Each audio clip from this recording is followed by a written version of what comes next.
क्या गुरु गोविंद सिंह जी और उनके 4 साहिबजादों का सपना साकार हो गया? क्या गुरु तेग बहादुर, भाई मतीदास, भाई सतीदास, भाई दयाला जी का सपना साकार हो गया? क्या स्वामी दयानंद जी, स्वामी श्रद्धानंद जी, स्वामी लक्ष्मणानंद जी का सपना साकार हो गया? अंत में ये हमारे जितने भी महापुरुष हैं उनका सपना क्या था? उनका सपना था धर्मांतरण रुक जाए और जो कन्वर्ट हो चुके हैं, जो धर्मांतरित हो चुके हैं, उनकी घर वापसी करा ले। हम लोग पूरे साल कार्यक्रम करते हैं, सेमिनार करते हैं, कॉन्क्लेव करते हैं, सब कुछ करते हैं, अपने पूर्वजों को याद करते हैं, लेकिन उनके पूर्वजों का सपना क्या था, उनको साकार कैसे किया जाएगा, उसकी चिंता ही नहीं करते। पंजाब जो गुरुओं की धरती है, वहां सबसे ज्यादा धर्मांतरण हो रहा है। इस समय भारत में प्रतिदिन 10,000 हिंदुओं का धर्मांतरण हो रहा है, यानी हर साल 40 लाख हिंदुओं का धर्मांतरण हो रहा है। ये हमारे महापुरुषों ने धर्मांतरण रोकने के लिए अपना शीश कटवा दिया, अपना बलिदान दे दिया। 2 साहिबजादे युद्ध में मारे गए, 2 साहिबजादों को दीवार में चिनवा दिया गया, और हम धर्मांतरण आज भी नहीं रोक पाए, आजाद होके भी नहीं रोक पाए। चलो, मुगलों के समय धर्मांतरण नहीं रोक सकते थे, हम गुलाम थे। अंग्रेजों के समय हम धर्मांतरण नहीं रोक सकते थे, हम गुलाम थे। आजादी के बाद तो हम धर्मांतरण रोक सकते हैं, और मैं गारंटी के साथ कहता हूं 90% धर्मांतरण तो साल भर के अंदर रुक जाएगा, गारंटी है। अगर 90% धर्मांतरण साल भर के अंदर न रुक जाए, मैं जीवन में न कभी सुप्रीम कोर्ट जाऊंगा, न कभी सार्वजनिक रूप से मुंह दिखाऊंगा। हो सकता है, इतनी ताकत होती है कानून में, लेकिन हम उन कानून को बदलने की बात ही नहीं कर रहे। अगर वास्तव में हम अपने गुरुओं का सम्मान करते हैं, 4 साहिबजादों का सम्मान करते हैं, स्वामी दयानंद, स्वामी श्रद्धानंद, स्वामी लक्ष्मणानंद जी का सम्मान करते हैं, सबसे पहले हमें इस भारतीय न्याय संहिता को बदल के इसमें एक नया चैप्टर जोड़ देना चाहिए, ऑफेंस रिलेटिंग टू कन्वर्जन। वास्तव में अगर हम 4 साहिबजादों का सम्मान करते हैं, अपने गुरुओं का सम्मान करते हैं, तो हमें धर्मांतरण को राष्ट्र की सुरक्षा के लिए खतरा घोषित करना चाहिए और तत्काल इस नेशनल सिक्योरिटी एक्ट को बदल देना चाहिए। अगर वास्तव में अपने गुरुओं का सम्मान करते हैं, 4 साहिबजादों का सम्मान करते हैं, तो धर्मांतरण को अनलॉफुल एक्टिविटी डिक्लेयर करना चाहिए और अनलॉफुल एक्टिविटी को तत्काल बदलना चाहिए। अगर वास्तव में हम चाहते हैं कि धर्मांतरण रुके, हमारे गुरुओं का सपना साकार हो, 4 साहिबजादों का सपना साकार हो, तो ऑर्गेनाइज क्राइम की धारा सेक्शन 111 को तत्काल बदलना चाहिए और धर्मांतरण को ऑर्गेनाइज क्राइम डिक्लेयर कर देना चाहिए। अगर हम 4 अपने साहिबजादों का सम्मान करते हैं, गुरु तेग बहादुर, गुरु गोविंद सिंह जी का सम्मान करते हैं, तो हमें तत्काल सेक्शन 113 BNS का बदलना चाहिए और धर्मांतरण को एक्ट ऑफ टेररिज्म डिक्लेयर करना चाहिए। अगर हम अपने गुरुओं का सम्मान करते हैं, 4 साहिबजादों का सम्मान करते हैं, तो हमें तत्काल BNS की सेक्शन 147 को बदलना चाहिए और धर्मांतरण को वेजिंग वॉर डिक्लेयर करना चाहिए। अगर वास्तव में हम अपने गुरुओं का सपना साकार करना चाहते हैं, तो हमें धर्मांतरण को भारत की संप्रभुता के लिए, देश की एकता अखंडता के लिए खतरा घोषित करना चाहिए, सेक्शन 152 बदलना चाहिए। अगर हम अपने गुरुओं का सम्मान करते हैं, तो हमें भारतीय साक्ष्य संहिता बदल के धर्मांतरण कराने वालों और उनके मददगारों का narco polygraph brain mapping test करने के लिए व्यवस्था करनी चाहिए और ये कानून को बदलना चाहिए। अगर हम चाहते हैं वास्तव में धर्मांतरण रुके, तो धर्मांतरण कराने वाले मिशनरियों, जिहादी और उनके मददगारों की नागरिकता खत्म करने के लिए इस सिटीजनशिप एक्ट को बदलना चाहिए।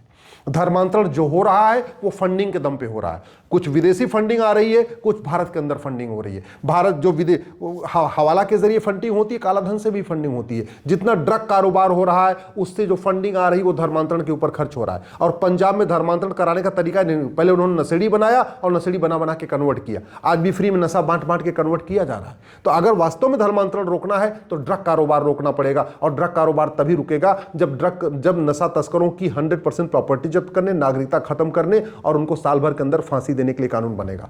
तो धर्मांतरण रुकेगा जब अगर ड्रग कारोबार रुकेगा, धर्मांतरण रुकेगा जब विदेशी फंडिंग रुकेगी।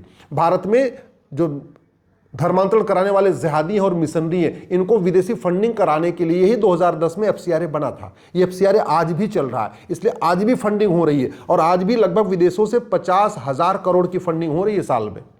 क्यों? क्योंकि ये कानून हमने खत्म नहीं किया। कांग्रेस को कोसने से देश का भला नहीं होगा, कांग्रेस को कोसने से सनातन नहीं बचेगा, कांग्रेस को कोसने से सनातन मजबूत नहीं होगा। हां, कांग्रेस के कानूनों को खत्म कर देने से सनातन मजबूत होगा, राष्ट्र मजबूत होगा, समाज मजबूत होगा। इसलिए मैं निवेदन कर रहा हूं, इस कांग्रेस के द्वारा 2010 में बनाए गए FCRA को खत्म कर दीजिए। नहीं चाहिए विदेशी फंडिंग, हमें कोई जरूरत नहीं है। ये सारी की सारी 90% विदेशी फंडिंग भारत को बर्बाद करने पे खर्च हो रही है। इसलिए एफसीआरए को बदलना पड़ेगा। अगर हमें धर्मांतरण रोकना है तो जो बैंकों के जरिए फंडिंग आ रही है इसको रोकना पड़ेगा, यूनिफॉर्म बैंकिंग कोड लागू करना पड़ेगा। धर्मांतरण रोकना है, हवाला के जरिए जो फंडिंग हो रही है उसको खत्म करना पड़ेगा, और वो तभी रुकेगा जब ये prevention of money laundering act बदला जाएगा और हवाला कारोबारियों की 100% प्रॉपर्टी जब्त करने, नागरिकता खत्म करने और साल भर के अंदर उनको फांसी देने के लिए कानून बनेगा। भारत में जो धर्मांतरण हो रहा है उसके ब्लैक मनी से फंडिंग हो रही है। ब्लैक मनी बिल्कुल रत्ती भर कम नहीं हुई है, खूब जनरेट हो रही है। और क्यों? क्योंकि कानून पुराना चल रहा है। जब तक कानून नहीं बदलेगा तब तक ब्लैक मनी बंद नहीं होगी। ब्लैक मनी बंद नहीं होगी तो धर्मांतरण नहीं रुकेगा। जो धर्मांतरण कराने वाले मिशनरी हैं, जिहादी हैं, उनको बेनामी फंडिंग हो रही है, और वो इसलिए चल रही है क्योंकि हमने संपत्ति को आधार से लिंक नहीं किया और बेनामी एक्ट को बदला नहीं है। ये जो धर्मांतरण कराने वाले मिशनरी जिहादी हैं, इनको बार बार जमानत मिल जाती है, बार बार बेल मिल जाती है, क्योंकि जो थाने का थानेदार जो जांच करता है उसको पैसा दे देते हैं, वो जांच कमजोर कर देता है, और बाद में कोर्ट में जो डिस्ट्रिक्ट कोर्ट के जज हैं उनको भी पैसा दे देते हैं, उनको जमानत मिल जाती है। इसलिए मैं कह रहा हूं प्रिवेंशन ऑफ करप्शन को बदलना पड़ेगा। भ्रष्टाचार हमारे लिए कैंसर जैसा है। इस कैंसर को खत्म नहीं किया गया, न सनातन बचेगा, न भारत बचेगा, न हिंदुस्तान बचेगा। भारत को अगर बचाना है हमें एक यूनिफॉर्म पुलिस कोड लागू करना पड़ेगा। जब तक पूरे देश की पुलिस एक जैसा बिहेवियर नहीं करेगी, जब तक पूरे देश की पुलिस एक तरीके से जांच नहीं करेगी, जब तक पूरे देश की पुलिस स्वतंत्र नहीं होगी, निष्पक्ष नहीं होगी, रिस्पॉन्सिबल नहीं होगी, अकाउंटेबल नहीं होगी, तब तक धर्मांतरण नहीं रुकेगा। ये 1861 का पुलिस एक्ट चल रहा है, इसलिए पुलिस सत्ता के गुलाम बनी हुई है। जहां पे जिस जैसी सत्ता उसके हिसाब से पुलिस का बिहेवियर है। यूपी में पुलिस बुलडोजर लेके दौड़ती रहती है, पंजाब की पुलिस कुछ नहीं कर रही, बंगाल की पुलिस कुछ नहीं कर रही, तमिलनाडु की पुलिस नहीं करती है धर्मांतरण कराने वालों के खिलाफ। जिस तरीके से कार्रवाई करनी चाहिए वो नहीं करनी चाहिए। धर्मांतरण राष्ट्रीय खतरा है। धर्मांतरण पूरे देश में हो रहा है। धर्मांतरण उत्तर से दक्षिण, पूरब से पश्चिम हो रहा है। इसलिए राज्यों द्वारा बनाए गए कानून से धर्मांतरण खत्म नहीं होगा। धर्मांतरण का समाधान संसद में करना पड़ेगा। संसद में कानून बनाया जाए, फंडिंग रोका जाए, narco polygraph brain mapping test की व्यवस्था किया जाए। मैं गारंटी के साथ कहता हूं गुरु तेग बहादुर जी का सपना साकार होगा, गुरु गोविंद सिंह जी का सपना साकार होगा, 4 साहिबजादों का सपना साकार होगा। केवल और केवल सेमिनार करने से, प्रेस कॉन्फ्रेंस करने से, शबद कीर्तन करने से, प्रभात फेरी करने से धर्मांतरण नहीं रुकेगा। और सबसे इंपॉर्टेंट, हमारे गुरुओं का जो दूसरा सपना था, घर वापसी। घर वापसी का एक ही तरीका है, प्रत्येक गुरुद्वारे को घर वापसी केंद्र बनाएं, प्रत्येक मंदिर को घर वापसी केंद्र बनाएं। चाहे वो हिंदू मंदिर हो, चाहे जैन मंदिर हो, चाहे बौद्ध मंदिर हो, चाहे वो दुर्गा जी का मंदिर हो, चाहे गणेश मंदिर हो, चाहे वो वेंकटेश मंदिर हो, चाहे राम मंदिर हो, चाहे कृष्ण मंदिर हो, प्रत्येक मठ मंदिर को घर वापसी केंद्र बनाएंगे। प्रत्येक पंडा पुजारी अपना घर वापसी का टारगेट सेट करेंगे। प्रत्येक ग्रंथी और प्रत्येक जत्थेदार अपना घर वापसी का टारगेट सेट करेंगे। प्रत्येक व्यापारी, प्रत्येक बिजनेसमैन अपना घर वापसी का टारगेट सेट करेंगे। तब घर वापसी होगी, तब भारत में शांति आएगी, तब गुरु गोविंद सिंह जी का सपना साकार होगा, गुरु तेग बहादुर जी का सपना साकार होगा, और गुरु हमारे जो 4 साहिबजादों हैं जो उनका बलिदान है वास्तव में तब जाके वो सार्थक होगा। नहीं तो आज की डेट में जिस हिसाब से धर्मांतरण हो रहा है, मुगलों के जितना समय धर्मांतरण हो रहा था उससे ज्यादा धर्मांतरण आज हो रहा है। जितना अंग्रेजों के समय धर्मांतरण हो रहा था उससे ज्यादा धर्मांतरण आज हो रहा है। पहले तलवार के दम पे धर्मांतरण हो रहा था, अंग्रेजों ने कानून बना के धर्मांतरण कराया। आज की डेट में फंडिंग के दम पे धर्मांतरण हो रहा है, क्योंकि फंडिंग को रोकने की कोई व्यवस्था नहीं की गई।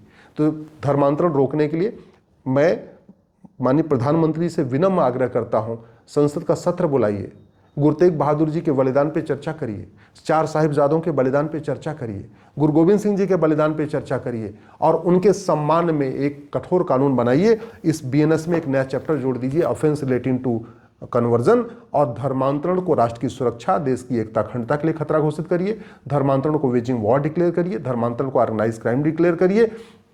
अब मैं पूरे गारंटी के साथ कहता हूं, जिस दिन धर्मांतरण कराने वाले मिशनरियों और जिहादियों का narco polygraph brain mapping test करने, 100% संपत्ति जब्त करने, नागरिकता खत्म करने और साल भर के अंदर आजीवन कारावास फांसी देने के लिए कानून बन गया, 90% धर्मांतरण रुक जाएगा। और ऐसा नहीं हुआ, मैं आजीवन न सुप्रीम कोर्ट जाऊंगा, न समाज में मुंह दिखाऊंगा, मैं पूरी तरीके से संन्यास ले लूंगा। लेकिन यह कानून अगर बन गया, गारंटी के साथ कहता हूं धर्मांतरण रुकेगा, गुरुओं का सपना साकार होगा, 4 साहिबजादों का सपना साकार होगा।